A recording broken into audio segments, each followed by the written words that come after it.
International parcel ஸ்கேம்ல மாட்டாம இருக்கிறதுக்கு நிச்சயமா இந்த வீடியோ பாருங்க. வணக்கம், நான் உங்க அட்வொகேட் விஜய். 100 நாள் 100 சட்டங்கள் தொடர்ல இன்னைக்கு சட்டம் 26. அதாவது யூஎஸ்ஏல இருந்து, யூகேல இருந்து, யூரோப் கண்ட்ரீஸ்ல இருந்து யாரோ ஒருத்தர் உங்ககிட்ட நட்பு ரீதியா பேசி உனக்கு நான் கிஃப்ட் அனுப்பியிருக்கேன் அப்படின்னு சொல்லிட்டு சொல்லுவாங்க.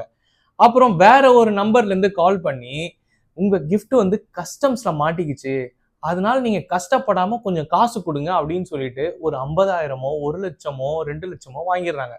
அதுக்கப்புறம் மேலும் நீங்க வந்து இந்த பார்சலை வாங்குறதுக்கு இன்னும் எக்ஸ்ட்ரா காசு கொடுங்க அப்படின்னு சொல்லிட்டு இன்னும் ஒரு 2,00,000 3,00,000 அப்படின்னு வாங்கிடுறாங்க. இந்த பார்சல்ல வந்து விலை மதிப்பு மிக்க பொருட்கள் இருக்குது, அதே மாதிரி வந்து யூரோஸ் இருக்குது, டாலர்ஸ் இருக்குது, பவுண்ட்ஸ் இருக்குது, நீங்க வந்து காசு கட்டினாதான் நாங்க இதை வந்து விடுவிப்போம் அப்படின்னு சொல்லிட்டு இது ஸ்கேம்னே தெரியாம நம்ம ஆசைகளை தூண்டி நம்ம கிட்ட இருந்து காசு கலெக்ட் பண்ணிடுறாங்க. இந்த மாதிரி சுச்சுவேஷன்ஸ்ல நீங்க ஒரே ஒரு விஷயம் தான் பண்ணணும். உங்களோட லோக்கல் போலீஸ் ஸ்டேஷன்ல இருக்க சைபர் கிரைம்ல கம்ப்ளைண்ட் பண்ணலாம். அப்படி இல்லைன்னா நேஷனல் சைபர் கிரைம் போர்ட்டல்லையும் நீங்க கம்ப்ளைண்ட் பண்ணலாம். நீங்க வந்து மல்டிபிள் அக்கௌண்ட்ஸுக்கு டிரான்ஸ்ஃபர் பண்ணியிருப்பீங்க, அவன் அந்த காசை யூட்டிலைஸ் பண்ணிட்டு இருப்பான்.